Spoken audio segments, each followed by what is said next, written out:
Assalamualaikum warahmatullahi wabarakatuh. Selamat pagi, siang, sore, dan malam. Kita kembali lagi di pemrograman web lanjut. Nah, kali ini kita akan belajar untuk memulai di kode Igniter bagaimana caranya untuk memasukkan data melalui form ya. Karena sebelumnya kita sudah mempelajari konsep MVC, itu jangan dilupakan. Lalu kita sudah mempelajari konfigurasinya bagaimana. Dan yang terakhir adalah kita sudah belajar caranya bagaimana untuk menampilkan data ya dari database seperti itu. Nah, kita langsung saja mulai ya di kode Igniter CRUD create. Nah, di sini yang harus kalian lakukan adalah agak sama ya, kurang lebih sama dengan yang kalian lakukan di read. Yang pertama adalah konfigurasinya. Nah, namun yang berbeda adalah apa? Di sini kalian bisa lihat ada tambahan, yaitu kita harus setting di autoload helper URL-nya. Nah, fungsinya seperti apa? Di sini helper URL itu adalah fungsinya bagaimana caranya kita bisa menggunakan base URL gitu. Karena sebelumnya setelah kalian mungkin sudah belajar codingannya dari 4 video, kalian pasti akan merasa bingung. Kenapa base URL-nya itu kalian tidak tahu kegunaannya seperti apa gitu ya. Kalau hostname, username, database, library, DB, database kan kalian tahu bagaimana caranya menggunakannya, karena otomatis kalau tidak kita setting seperti ini, database-nya tidak akan tersambung dengan website kita. Nah, helper URL ini ada hubungannya dengan base URL. Jika kita menggunakan base URL, maka kita wajib mendeklarasikan helper URL di file autoload. Ya, nanti kita akan bahas. Nanti bahkan akan saya buktikan kalau misalnya ini tidak kita setting terlebih dahulu, maka akan terjadi error ya. Nah, selanjutnya kita akan mencoba untuk mengkonfigurasi ya, atau mungkin men-setting di bagian modelnya. Di sini di bagian model ya, itu sebetulnya tidak harus kita tambahkan apa-apa karena sudah kita tambahkan semuanya untuk proses CRUD-nya, yaitu create, read, update, dan delete-nya ya. Lalu di bagian controller itu kalian tambahkan dua lagi ya. Yang pertama adalah controller untuk meload view-nya, meload view form-nya ya. Jadi bagaimana form-nya itu dapat disajikan kepada pengguna. Kalau home kan sudah di-load, sudah ditampilkan dengan bantuan controller dari index seperti itu. Nah, lalu kita buat controller lagi ya untuk menerima proses hasil inputan dari form. Nah, di sini kenapa harus berbeda ya? Karena nanti biar memudahkan saja gitu. Jadi sebetulnya ini memang prosesnya agak bolak-balik, tapi dengan ini ya, dengan ini codingan kita atau website kita akan lebih rapi gitu ya. Dan akan terhindar dari redundant data seperti itu. Nah, selanjutnya kita akan mencoba untuk setting view-nya ya. Otomatis kalau misalkan controllernya dua itu, maka view-nya itu cuma satu ya. Bukan view-nya juga dua, tapi view-nya cuma satu, karena kita hanya membuat satu view untuk pengguna, yaitu untuk form saja ya. Nah, langsung saja kita langsung di codingannya ya. Nah, ini sebetulnya ini langsung saya membuka ya. Di autoload itu kalian harus setting di bagian sininya, yaitu kita harus panggilkan URL-nya seperti ini. Tapi kita akan coba tanpa menggunakan ini apakah bisa atau tidak ya. Nah, selanjutnya kita akan masuk di bagian model ya. Model kita cek dulu sudah ada belum untuk fungsi input data. Nah, di sini sudah ada, yaitu menggunakan query builder insert yang menggunakan nama fungsi masukan ya. Lalu selanjutnya di sini ya. Di sini kita akan langsung mengecek satu persatu ya terkait dengan konfigurasi yang lainnya. Kenapa saya harus melakukan seperti ini? Karena untuk memastikan bahwa database kita nanti akan bisa berjalan dengan baik gitu ya. Atau website kita bisa berjalan dengan baik. Nah, di sini ada konfigurasi, oke, base URL-nya sudah terset dengan baik. Lalu autoload-nya ya, di bagian libraries di sini sudah terkoneksi dengan baik ya. Nah, kita cek dulu apakah masih bisa, kita refresh ya. Oke, sudah ada 3 data bahkan ya. Ini saya sedang coba-coba untuk insert. Jadi selalu ya, saya usahakan sebelum saya membuat video tutorial, saya pastikan saya sudah bisa mempraktekannya terlebih dahulu, biar tidak ada ketidaklancaran seperti itu. Nah, oke, kita sudah ya selesai dengan konfigurasinya. Nah, selanjutnya sudah setting model juga.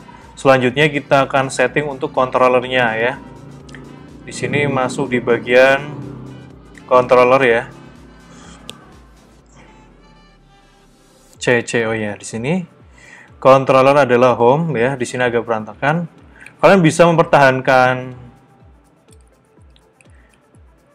mempertahankan dokumentasinya ya. Kalau ini saya hapus biar lebih rapi saja ya. Jadi kalian belajarnya lebih enak gitu.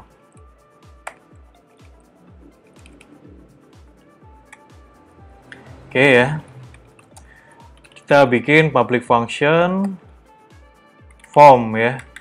Atau baca form juga nggak apa, biar kalian tahu bahwa di sini kalau kita bikin apa?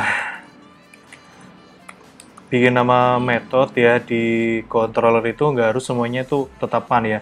Kalau indeks ini tetapan. Nah, di sini form kita bikin form tambah ya. Terus di bagian view-nya ya. Di bagian view-nya kita harus bikin form tambah.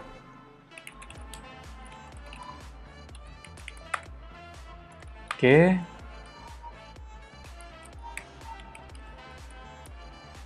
Oke, simple saja ya.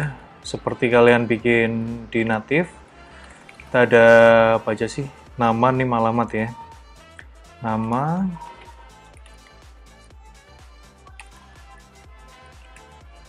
Name.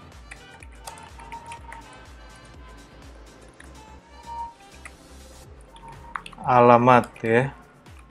Jangan lupa untuk menggunakan shortcut ya. Di enter aja seperti ini, PR, enter ya. Lalu kita bikin form submitnya. Lalu ini kita bikin yang reset ya, biar bisa reset data. Nah, di sini ya, ini kalian harus tahu.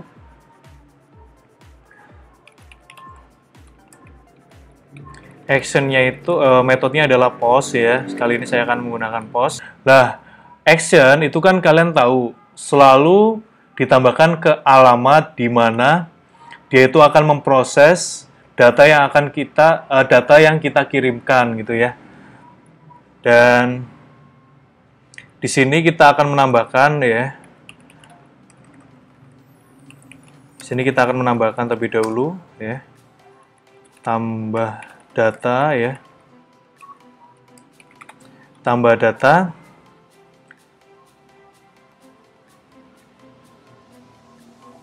Nah, di sini tambah datanya itu benar-benar untuk menambahkan data. Yang pertama kita harus seperti ini ya, akan ada query seperti ini, seperti di index, model, terus modelku ya. Nah, ini data inputan ya, ini jelas-jelas banget penggunaan bahasa Indonesia. Nah, di sini data dari inputannya itu dimasukkan ke dalam array ya. Nah, di sini bacanya itu adalah dengan input load, input ya, post.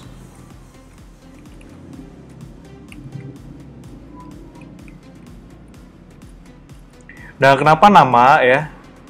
Di sini kenapa ada name? Karena dia itu mengikuti, ya, belum saya set ternyata di sini. Mengikuti yang ada di name ini.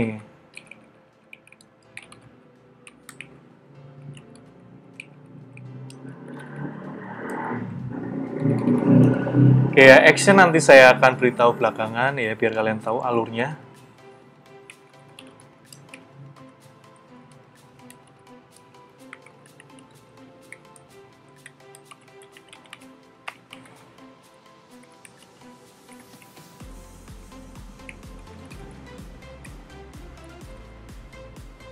Nah, di sini kita akan menggunakan yaitu ya,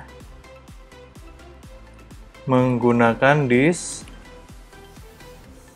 modelku modelku ya. Lalu kita gunakan salah satu model yang sudah kita buat, yaitu masukkan di sini ya. Nah, di sini untuk masukkan data yang dibutuhkan adalah apa? Dua parameter, yaitu yang pertama adalah nama tabelnya ya di sini. Lalu yang kedua adalah data itu sendiri. Di sini modelku. Lalu masukkan ya namanya tadi kalau nggak salah. Coba kita cek lagi, masukkan, oke. Lalu di sini nama tabelnya MHS ya. Coba kita lihat lagi MHS. Oke, database-nya unit sudah kita atur di controller ya, di konfigurasi ya tadi ya. Database-nya. Oke, kita tambahkan redirect-nya. Redirect. Nah, di sini guys ya. Oke, di sini ya. Di sini untuk mengaktifkan fungsi seperti ini, yaitu base URL, biar dia tahu arahnya kemana. Oke ya, di sini kita belum bisa mempraktekannya karena kita belum membuat navigasi untuk nambah data. Oke, di sini kita bikin ya.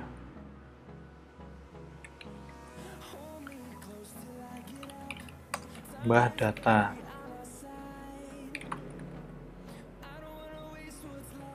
Nah, nambah data ini kok harusnya lebih rapi lagi ya. Nanti kalian bisa tambahin tabel-tabel sendiri ya, biar lebih rapi ya. Oke, di mana tadi nambah data? Oke, di Ahref ini ya, di sini kita akan langsung mempraktekkan bagaimana penggunaan base URL ya, dan di sini autoload helper URL-nya gitu ya. Kita akan langsung menggunakan bagaimana fungsinya ya. Yang pertama, dia akan menuju ke alamat yang diinginkan oleh pengguna ya. Di sini settingannya seperti ini ya. Jadi dia itu otomatis akan ngeload ya. Akan ngeload dari base URL-nya. Kalau misalnya kita seperti ini saja, maka kalau misalnya diklik, dia akan menuju ke halaman yang utama. Nah, di sini error karena kita tidak mendefinisikan helper dari URL-nya ya. Oke, kita akan buktikan dengan kita konfigurasi itu, maka akan kembali tidak ada error ya. Autoload. Nah, di sini untuk mengaktifkan untuk menggunakan penggunaan dari base URL ya. Oke ya, enable load to request URL. Oh sorry, saya salah masukkan ya. Harusnya di helper.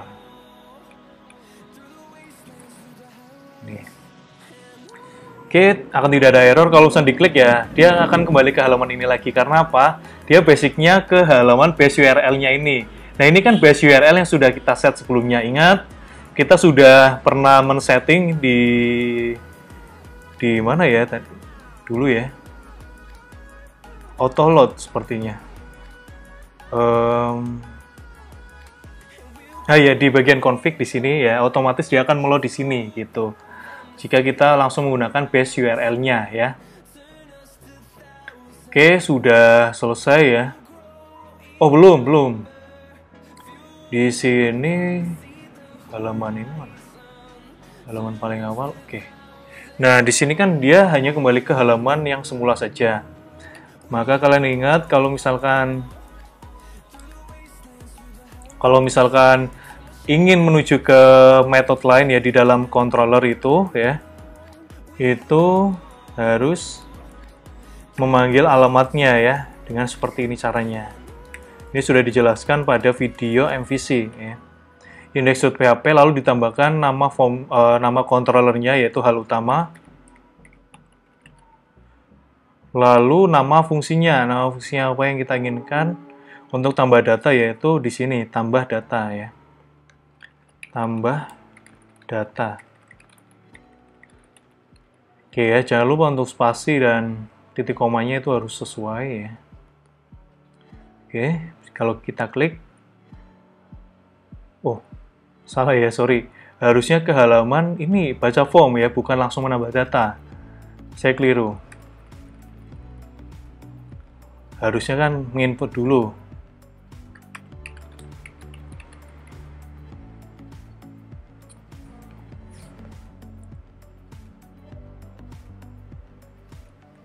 Hal utama harusnya ini udah sesuai nih.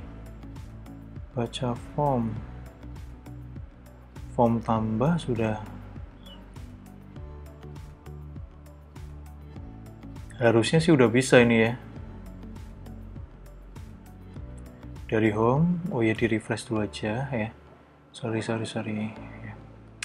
Oke, sudah bisa ya. Ya inilah fungsi dari base URL, helper, URL. Karena dengan ini kita dengan mudah bisa mengakses ke dalam fungsinya ya. Jadi ini persis kayak kemarin kita sudah belajar ini. Kalau tanpa...